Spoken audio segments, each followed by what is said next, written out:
A general contractor is a contractor with the main responsibility for the construction, improvement, or renovation of a project, and is the signing party to the prime construction contract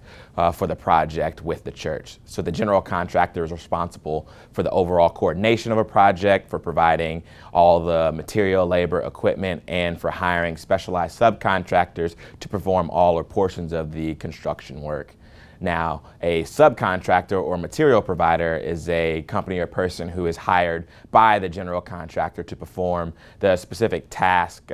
based on a particular set of skills or provide certain materials as part of the overall project. In contrast to the general contractor, subcontractors and material providers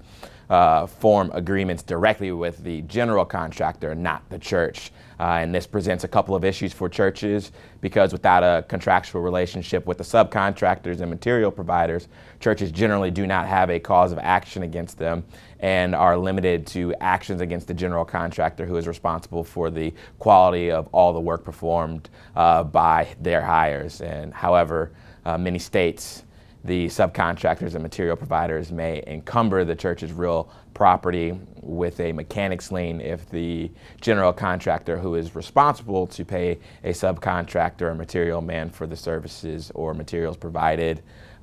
does not pay them.